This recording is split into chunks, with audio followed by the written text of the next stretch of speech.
Ça nous amène à parler aussi de la culture, de cultiver le bien commun. Comment est-ce qu'on peut cultiver le bien commun, comment on peut le faire naître, comment on peut l'entretenir, comment on peut l'aimer également. Et ce qui nous amène à notre table ronde où nous allons échanger avec Christophe Girard, Olivier Barbaran et Claire Hédon, que j'appelle à me rejoindre. Donc nous allons commencer avec une intervention de Christophe Girard, qui est maire du 4e arrondissement de Paris et qui a été également adjoint à la culture de Bertrand Delanoë. C'est Christophe Girard qui nous reçoit notamment pour nos forums à la mairie du 4e arrondissement dans d'excellentes conditions. Et j'ai failli dire conviction. Voilà, donc c'est un beau lapsus finalement, et je l'en remercie ici, et qui a notamment créé un pôle citoyen dans sa mairie, dans l'objectif d'en faire ce qu'on pourrait appeler un civic center, et je lui laisse ici la parole pour qu'il puisse nous expliquer sa démarche. Merci beaucoup, et la table est un peu plus paritaire, donc je suis un peu plus à l'aise, puisque nous veillons, comme vous le savez, à ce que la parité ne soit pas simplement un slogan, mais soit une réalité. Ça l'est dans les conseils municipaux et dans les équipes municipales aussi, puisque moi j'ai plus de femmes que d'hommes. Alors je me posais la question, pourquoi suis-je devenu maire, étant père, et adjoint à la culture de Bertrand Delanoë, et en regardant tranquillement le titre de cette journée d'éthique, j'ai compris que c'était parce que, élève du lycée David d'Angers, donc à Angers, en province, nous étions jumelés avec une ville allemande qui s'appelait Osnabrück, et que l'été, j'allais travailler dans un hôpital neurologique comme aide-soignant. Et que je dirais, cette vocation ratée de médecin, puisque je ne suis pas devenu médecin, je n'ai pas fait d'études de médecine ni en Allemagne ni en France, m'ont fait garder le goût du soin. Et qu'est-ce qu'un élu si ce n'est de se préoccuper du plus grand nombre et d'avoir envie de créer de l'harmonie, de l'attention. Et pour peut-être paraphraser Monique Antos-Perber, c'est de répondre finalement quand on est maire, donc quand on est là pour rassembler, créer l'harmonie d'une vie collective avec toutes les contradictions, les demandes, les exigences, les envies, les passions, les folies et parfois les caprices, c'est finalement de répondre de façon différenciée, comme vous le souhaitez pour l'université et l'éducation, mais de répondre de façon différenciée aux citoyennes et aux citoyens selon leurs demandes, leurs besoins, comme je l'ai dit précédemment. Alors Sébastien disait que la mairie est cette mairie du centre de Paris, qui est petit en taille mais et en habitants, puisque nous sommes 30 000 qui y dormons, enfin à peu près, des gens qui découchent sûrement. Il y en a d'autres qui viennent aussi qui ne sont pas de l'arrondissement. Il y a en gros 200 000 habitants pendant la journée. Et donc avec ceux qui viennent travailler, que ce soit la PHP, les hôpitaux de Paris, que ce soit Notre-Dame, que ce soit la préfecture de police, que ce soit la maison Victor Hugo, le centre Pompidou, je ne vais pas vous faire la liste, ou la garde républicaine. En tout cas, c'est une petite ville très importante, ce centre de Paris, à la fois avec ses grands corps d'autorité, mais avec surtout celles et ceux qui viennent y travailler, y vivre et partager, sans compter les 20 millions de touristes entre Pompidou, Notre-Dame et les îles. Alors un Civic Center, pourquoi ? Parce qu'à la fois, j'ai fait une partie de mes études à San Francisco, mais que la notion d'une maison commune ouverte à toutes et à tous voulait dire que c'était mon obsession ou mon souhait de prendre soin de celles et ceux qui voient de la lumière, entrent et frappent à la porte. Alors, ça passe à la fois par, et ça je dirais presque que j'ai nommé la bibliothèque intérieure Arthur Rimbaud pour faire plaisir à Olivier Barbaran, en lui donnant le nom de ce grand poète, c'est qu'à la fois il y a une bibliothèque, donc une bibliothèque c'est un lieu où l'on vient emprunter, où l'on vient rencontrer, où l'on vient écouter des débats, où l'on vient s'instruire, que l'on soit un enfant, que l'on soit un adulte, que l'on soit une personne seule, que l'on soit des parents, enfin quelle que soit sa condition, que l'on soit un réfugié, que l'on n'ait pas de papiers officiels. la mairie est un lieu dans lequel chacune et chacun doit pouvoir trouver sa protection. Alors, je l'ai décliné, cette notion du soin aux citoyens, de façon très concrète. Il y a par exemple un conseil municipal des enfants. Là aussi, ce n'est pas l'idée de faire semblant, de faire un peu de démocratie avec les enfants, de leur expliquer ce qu'est une mairie, qu'un jour peut-être eux-mêmes seront des élus, mais de leur dire exactement ce que fait un conseil municipal quand on en est les représentants, et ce que le conseil des enfants peut lui-même innover, inventer. Et les enfants donc se réunissent sous ma présidence et tiennent leurs propres débats et viennent avec leurs propres idées, qui sont parfois des idées soit qu'ils relaient de ce qu'ils entendent chez leurs parents, alors là c'est en général les sujets de la propreté ou les sujets liés à la circulation. Et quand il s'agit de leurs propres idées, on est très étonné de voir que les enfants ont beaucoup d'avance et qu'ils demandent plus d'éducation, plus d'écoles, plus de livres, plus d'iPad et de portables, mais ils demandent plus de savoir. Et donc, ils attendent du maire et de la mairie qu'en effet, leur fournissent des salles, des lieux, à la fois pour y faire des activités sportives, culturelles, intellectuelles, mais qu'ils aient aussi la possibilité, de façon autonome, à se réunir et à s'organiser. Donc, très tôt, dès que vous donnez les clés de l'organisation telle qu'elle est de la République, liberté, égalité, fraternité, avec des espaces, quelques moyens, tout ça ne coûte rien, puisque la mairie a ses salles, eh bien les enfants s'emparent de la démocratie et créent eux-mêmes déjà leurs propres activités.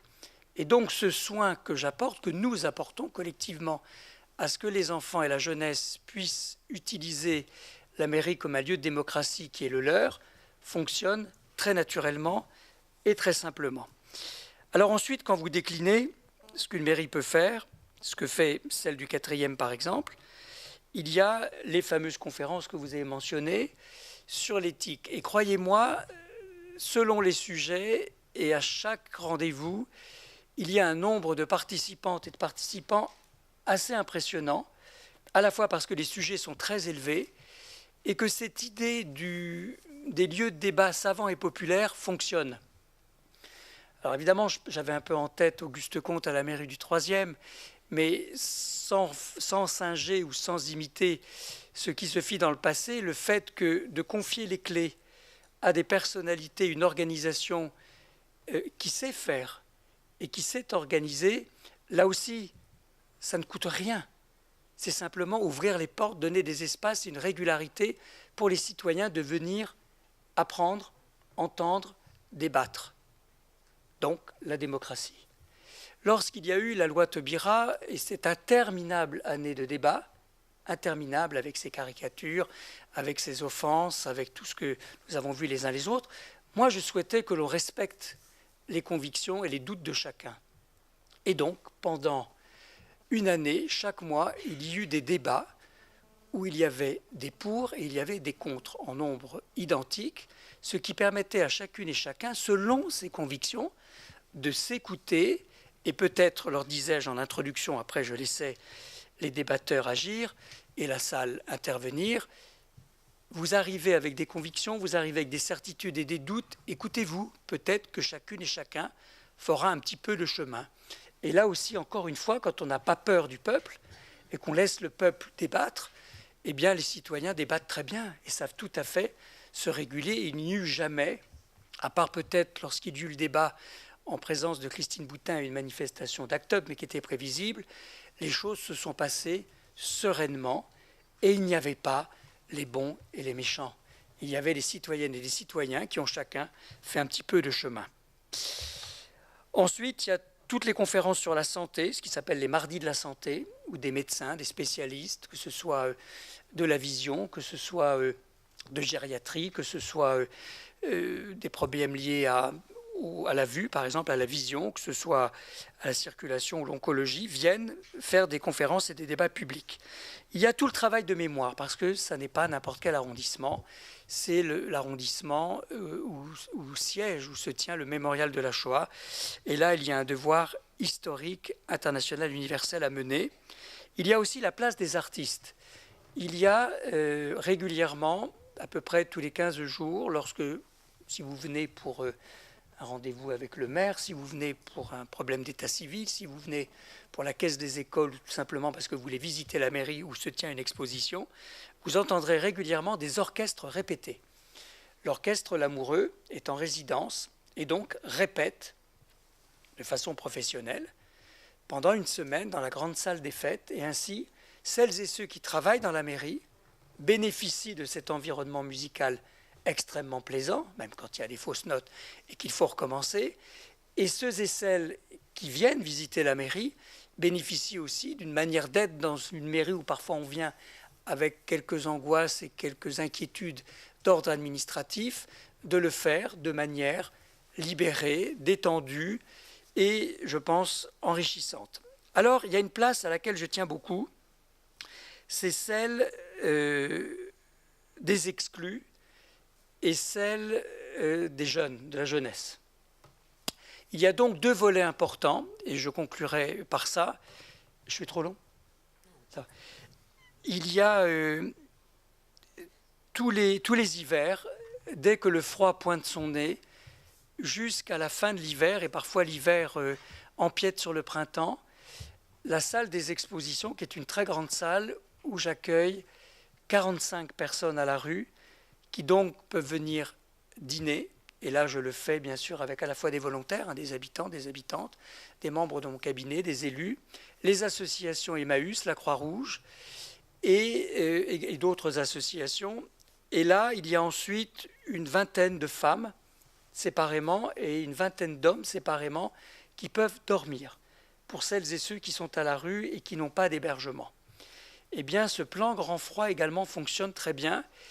Et puis, fort de cette expérience qui fonctionne, j'ai pu convaincre l'Hôtel-Dieu, dont une partie des bâtiments était inoccupée depuis 4-5 ans. Et comme je suis par ailleurs vice-président du comité de surveillance de l'hôpital Cochin-Broca et de l'Hôtel-Dieu, d'obtenir de Martin Hirsch que l'on accueille parmi les réfugiés les femmes enceintes et à la rue qui allaient accoucher de manière à ce qu'elles soient prêtes à la fois des soins d'un hôpital, mais également que leur enfant qui naît connaisse une dignité, je dirais, minimale, qui est d'être dans un endroit clos, avec de l'eau, du chauffage, et d'être nourri.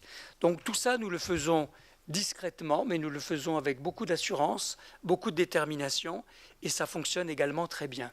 Et puis les réfugiés qui sont là, quelle que soit la raison de leur refuge, qu'ils soient d'ordre économique, qu'ils soient d'ordre politique, qu'ils soient d'ordre parce qu'une guerre les a fait fuir, peu importe, nous ne demandons pas quelle est la raison de leur présence, mais nous voulons nous assurer qu'ils pourront également apprendre le français dans les meilleures conditions, en les aidant avec l'association des avocats BAM, le BAM, de leur permettre de remplir leur demande d'asile. Là aussi, vous voyez, une mairie, quand elle donne des locaux, quand elle fait venir et qu'elle accueille les associations qui en ont les compétences, eh bien, c'est cette conjonction, cette addition de ces compétences, de la volonté des citoyens, la volonté de celles qui savent faire, que les choses fonctionnent. Donc, si nous additionnons finalement toutes ces compétences, je pense que la mairie remplit le rôle que l'on attend d'une mairie, c'est-à-dire de savoir répondre aux attentes de celui et de celle qui poussera la porte, tout simplement parce qu'il a une question à poser et qu'il attend de nous que l'on porte et que l'on apporte le soin qui est le soin de la République. Voilà, j'ai dit les choses un peu dans le désordre, mais comme on les fait quotidiennement, avec beaucoup d'humilité et de simplicité. Vous savez, je terminerai en disant que pour être... vous avez parlé tout à l'heure, Monique Cantos-Perber, de la question de la confiance en soi. Mais je pense que si l'on veut représenter les autres et que l'on obtient par une élection un mandat d'élu, qui est un mandat provisoire, qui est quelque chose qui ne vous appartient pas, qui est provisoire, il faut déjà commencer par le travail sur soi-même, c'est-à-dire son travail de vérité. Je pense qu'une élue ou un élu ne pourra faire son travail d'expression, de représentation du bien public et du soin que s'il a accepté de faire son propre travail de vérité, c'est-à-dire s'assumer. Alors ça peut commencer, ce fut mon cas, par sa sexualité, à être soi-même, tranquillement, sans ostentation, mais non plus sans revendication particulière, mais demander simplement l'égalité de traitement, et puis que celles et ceux qui vous choisissent savent en effet à qui ils ont affaire. Voilà, ce monsieur, il est qui? Cette femme est qui? Eh bien, de pouvoir décliner en effet des éléments de sa personnalité qui ne sont pas des éléments de l'intimité, qui sont les éléments de soi, de ce que nous sommes et de ce qu'on est en droit d'attendre quand on veut représenter les autres. Donc je pense en effet que la question de la confiance, elle commence par soi-même, si l'on veut en effet apporter soin aux autres. Merci.